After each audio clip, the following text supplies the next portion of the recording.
نحمده ونصلي على رسوله الكريم اما بعد فاعوذ بالله من الشيطان الرجيم بسم الله الرحمن الرحيم والذين جاهدوا فينا لنهدينهم سبلنا وإن الله لمع المحسنين وقال النبي صلى الله عليه وسلم المجاهد من جاهد نفسه في طاعة الله رواه الترمذي او كما قال عليه الصلاة والسلام۔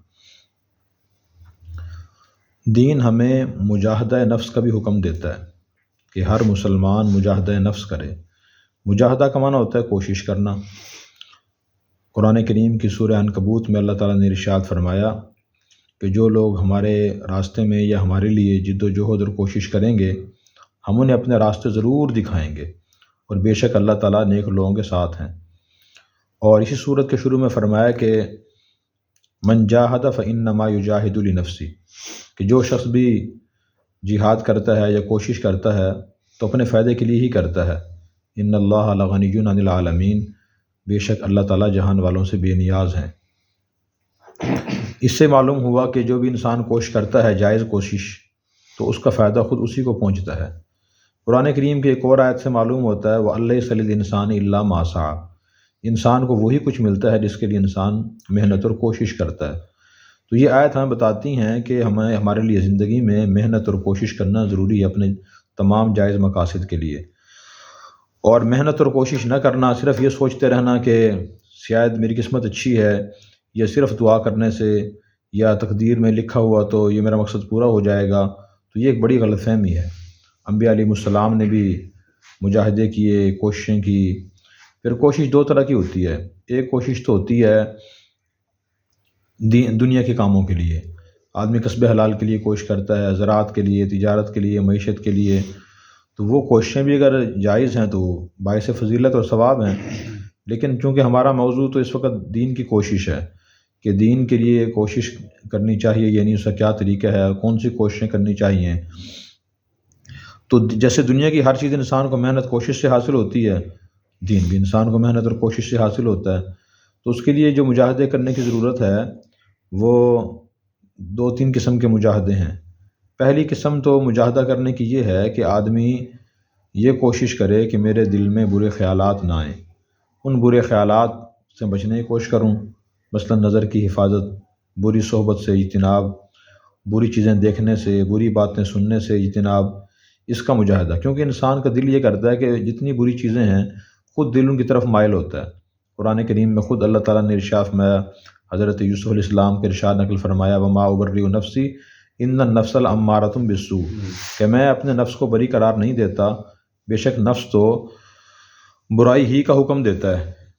اور مشاہدہ بھی ہے اس کا، ہم دیکھیں کہ ایک جگہ قرآن کریم کی تلاوت کی محفل ہو اور دوسری طرف خدا نہ خواستہ موسیقی کی یا فحاشی کی محفل ہو، تو فحاشی کی محفل میں لوگ زیادہ ہوں گے اور قرآن کریم کی محفل میں لوگ کم ہوں گے۔ کوئی اور میلہ ہو اس میں لوگوں کی تعداد بہت زیادہ ہوتی ہے، صرف لوگوں کو پتہ چل جائے کہ فلاں جگہ میلہ ہے تو خود بخود دور دور سے لوگ پہنچ جاتے ہیں۔ اگر یہ کہا جائے کہ دین سیکھنے سکھانے کی مجلس ہے تو بعض اوقات بہت ذرا ترغیب دینے سے بھی لوگ جمع نہیں ہوتے۔ تو یہ نفس انسان کا خود گناہ کی ہی دعوت دیتا ہے بنیادی طور پہ، اور بنیادی طور پہ لفظ امارہ ہی ہوتا ہے۔ پھر اس نفس کو روکنا اور برے خیالات سے پاک کرنا بھی ضروری ہے، اس کی فضیلت ہے، اس کا حکم ہے۔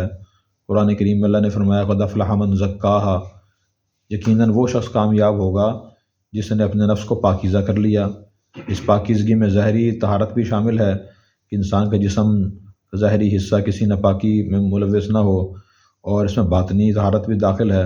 باطنی طہارت کا مطلب ہے کہ دل میں کفر، شرک کے یا اسی طرح تکبر کا، حسد کا، بغض کا، کینے کا خیال، یا دنیا کی دولت، بہت زیادہ دولت کی محبت، یا ناجائز چیزوں کی محبت، ناجائز جو حرام خواہشات ہیں وہ دل میں انسان کے نہ آئیں، ان سے انسان دل کو پاک صاف کرے۔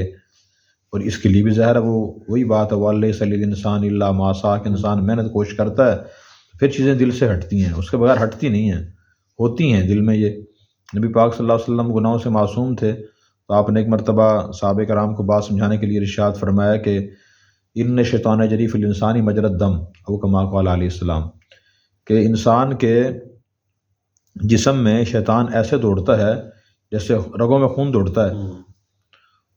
تو جیسے ہمیں خون کا احساس نہیں ہوتا خون کدھر سے جا رہا ہے کدھر آ رہا ہے، ہمیں اسی طرح جو وساوس شیطانی ہیں ان کا بھی اکثر احساس نہیں ہوتا۔ تو صحابہ کرام نے پھر پوچھا کہ یا رسول اللہ کیا آپ سے بھی یہی معاملہ ہے؟ تو آپ نے فرمایا کہ ہاں، ولیکن اسلم۔ ولیکن اسلم کے دو مطلب بیان فرمائے محدثین نے، ایک تو یہ ہے کہ جو وہ جن اور شیطان تھا میرا وہ مسلمان ہو گیا، دوسرا مطلب بیان فرمایا لیکن میں اس کے شر سے محفوظ ہوں، صحیح سالم رہتا ہوں میں۔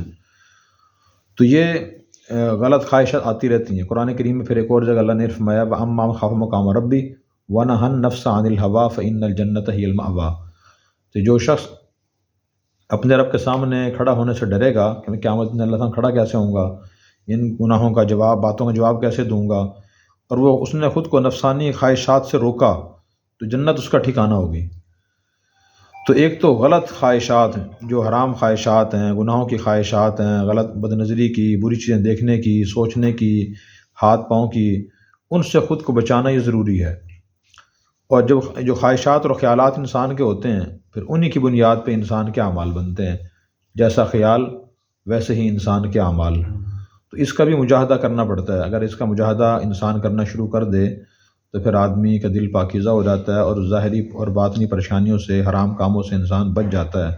اگر یہ مجاہدہ اور کوشش نہ کرے تو پھر آدمی قرآن کریم کی آیت کا مصداق بن جاتا ہے، جو اللہ تعالیٰ نے جہنمی کے بارے میں فرمایا نا لا یموت فیہا ولا یحیا، کہ نہ کبھی وہ زندہ رہیں گے نہ مریں گے، لیکن ہوں گے تو زندہ، لیکن ان کی زندگی موت سے بدتر ہوگی، اتنی تکلیف پریشانی میں ہوں گے۔ پھر اس کے مجاہدے لکھے ہیں، اور یہ بڑے بڑے مسائل ہیں۔ جو لوگ ان چیزوں سے پاک صاف ہیں تو ان کو تو شاید یہ باتیں بڑی معلوم نہ ہوں، لیکن بہت سے لوگ انہی بری خواہشات میں مبتلا ہوئے سے بہت زیادہ پریشان ہیں۔ مجھے یاد ہے کہ میں بہت پرانی بات ہے کہ میں سرگودا ہوتا تھا اور وہاں میں جاتا تھا جمعہ پڑھانے کے لیے۔ تو ایک مرتبہ جمعہ کے بیان سے فارغ ہوا تو میرے پاس ایک پختہ عمر کے آدمی آئے، عمر تقریباً 50 سال ہو گئی۔ تو مجھے کہنے لگے کہ جی مولوی صاحب مجھے مسئلہ بتائیں، میں بہت پریشان ہوں۔ میں نے کہا جی بتائیں کیا پریشانی ہے؟ تو کہنے لگے پریشانی یہ ہے کہ میری بیوی ہے، میرے بچے ہیں، ہماری جو پڑوسن ہے وہ چھت پہ جب آتی ہے نا میں دیکھتا ہوں اسے، مجھے بہت اچھی لگتی ہے وہ۔ اب میں نے کچھ دن پہلے اسے دیکھا تھا، اس وقت سے نہ مجھے نیند آتی ہے رات کو، نہ مجھے بھوک لگتی ہے، نہ کسی کام کرنے کو دل چاہتا ہے۔ آپ مجھے بتائیں میں کیا کروں؟ پھر میں نے ایک جگہ اس کا بد نظری کا علاج یہ پڑھا تھا کہ جو آدمی غلط محبت میں مبتلا ہو جائے تو مجاہدہ کرے۔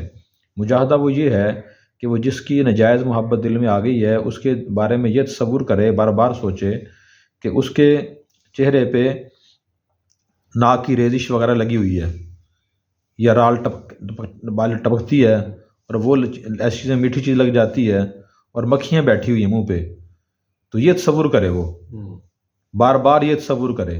تو یہ تصور کرے گا تو مجاہدہ کرے گا تو انشاءاللہ اس کے دل سے محبت دنیا کی نکل جائے گی۔ میں نے کہا جی آپ یہ کریں، اللہ والوں نے یہ لکھا ہے۔ تو اس شخص نے کہا جی ٹھیک ہے۔ اگر جمعہ پڑھانے کے لیے میں گیا، پھر وہ پھر ملے، کہنے لگے جی آپ نے جو طریقہ بتایا تھا میں نے وہ کیا ہے، تو الحمدللہ توجہ وہاں سے ہٹ گئی ہے۔ اب نتیجہ یہ ہے کہ مجھے الحمدللہ بھوک بھی لگتی ہے، مجھے نیند بھی آتی ہے، اور میں اپنے کام بھی سارے توجہ سے کرتا ہوں۔ تو یہ مجاہدہ کرنا پڑتا ہے۔ اسی طرح دل میں حسد بغض کے خیالات آتے ہیں، فطری چیز ہے۔ ہر بندے سے تقریباً یہ معاملہ ہوتا ہے جن کی اصلاح و تربیت نہیں ہوئی، کسی کو اپنے سے زیادہ دولت مند دیکھ لیا تو اس کے بارے میں پھر بڑی پریشانی ہوتی بھی، اس کے پاس اتنا پیسہ کہاں سے آ گیا؟ اچھا ہمیں تو فلاں چیزیں میسر نہیں ہیں، ان صاحب کو یہ چیز میسر کیوں آ گئی؟ اب دل میں حسد بغض کے خیال آنا یہ بھی غلط خواہش ہے، اس کو پالتے رہنا، سوچتے رہنا بار بار، تو شرعی لحاظ سے یہ بھی حرام ہے، شراب کھانے پینے کی طرح، خنزیر کھانے کی طرح۔ نبی پاک نے صحیح منع فرمایا ایاک والحسد فإن الحسد یأکل الحسنات کما تأکل النار الحطب، او کما قال علیہ السلام، خود کو حسد سے بچاؤ، اس لیے کہ حسد نیکیوں کو اس طرح کھا جاتا ہے جیسے آگ لکڑی کو کھا جاتی ہے۔ ایک اور حدیث میں فرمایا کہ تمہاری طرف دو بیماری چلی آ رہی ہیں، ایک حسد اور بغض، اور فرمایا کہ یہ مونڈ دینے والی ہیں۔ میں یہ نہیں کہتا کہ یہ بالوں کو مونڈتی ہیں، یہ دین کو مونڈ دیتی ہیں۔ جب انسان حسد میں مبتلا ہوتا ہے تو اندر ہی اندر وہ پریشان ہوتا رہتا ہے، اس کا خون جلتا رہتا ہے، اپنے کام پہ توجہ نہیں ہوتی۔ پھر جب برے خیال کسی کے بارے میں آتا ہے پھر انسان اس کی کمزوریاں تلاش کرتا ہے، پھر وہ بیان بھی کرتا ہے۔ تحسس اور تجسس بھی شرعی لحاظ سے منع ہے، ولا تجسسوا ولا تحسسوا، حدیث میں آتا ہے۔ اور پھر انسان جب حسد میں مبتلا ہوتا ہے، ٹو میں لگتا ہے کسی کی، پھر وہ اس کی برائیاں بیان کرتا ہے، اس میں یہ خامی بھی ہے، یہ خامی بھی ہے۔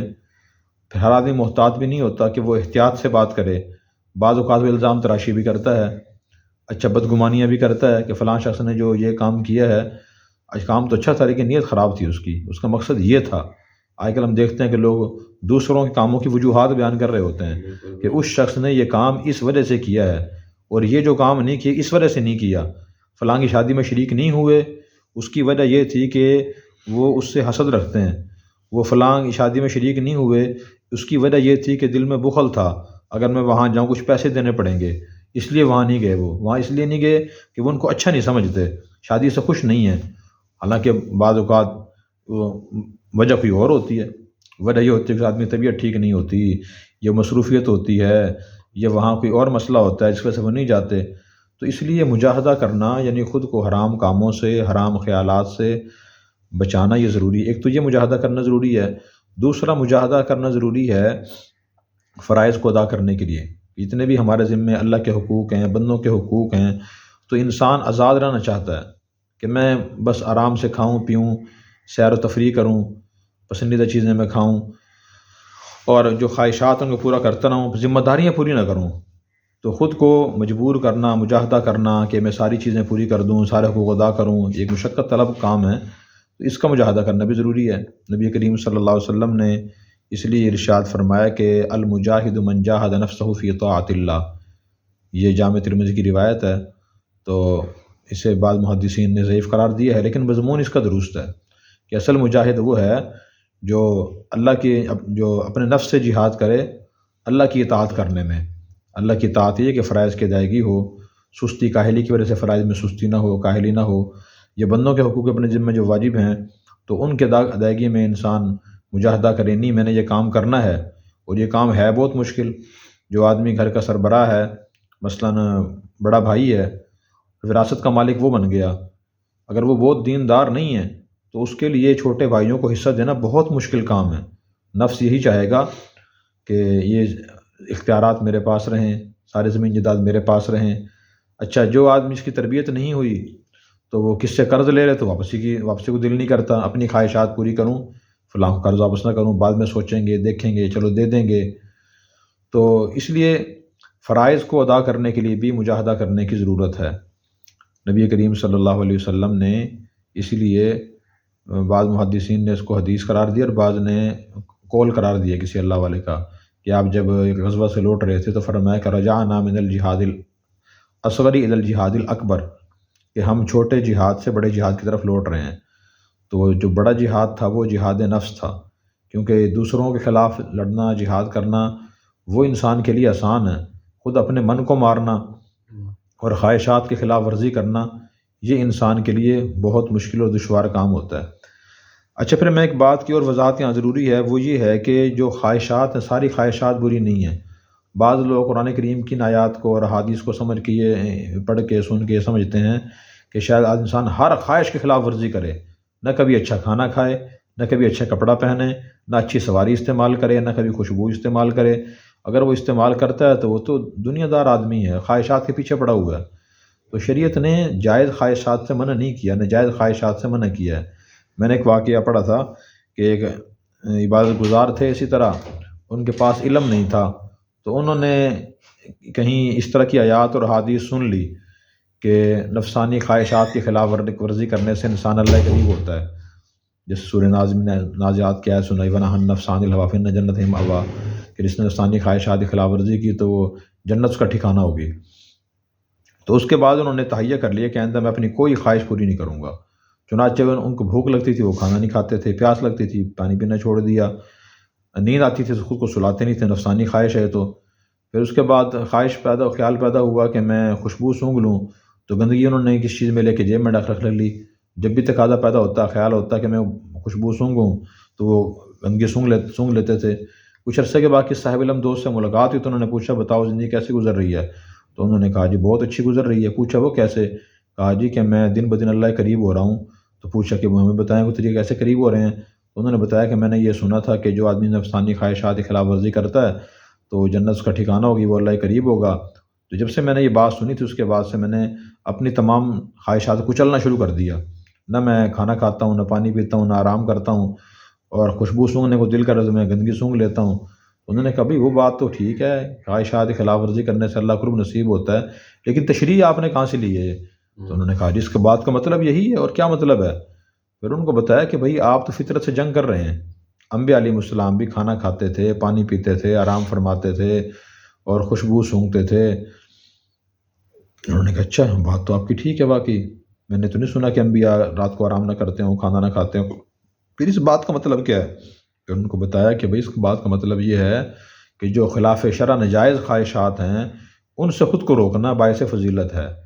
جو ہماری جسم کے ضروری تقاضے ہیں، جائز تقاضے ہیں، ان کو پورا کرنا یہ تو دین کی تعلیم ہے، اور ان کی مخالفت کرنا فطرت سے جنگ ہے۔ تو آپ سب چیزیں شروع کریں یہ۔ پھر ان سے پوچھا کہ یہ گندی کب سے جیب میں رکھی ہے؟ انہوں نے بتایا کہ اتنے عرصے سے۔ بتایا بھی یہ نکال دیں مہربانی کر کے، اور اتنے عرصے کی نمازیں بھی دوبارہ پڑھیں، کیونکہ آپ کی نماز نہیں ہوئی، کپڑے کی طہارت بھی نماز کی صحت کے لیے شرط ہے۔ تو پھر انہوں نے ان کو سمجھایا، پھر انہوں نے وہ سارے کام اپنے شروع کیے۔ تو اس لیے اس کو سمجھنا بھی ضروری ہے ہمارے لیے کہ کون سی خواہشات خلاف ورزی کا نام مجاہدہ ہے اور کون سی خواہشات ہم نے ختم کرنی ہے۔ اللہ تبارک و تعالی ہمیں دین سیکھ کر عمل کرنے کی توفیق عطا فرمائے۔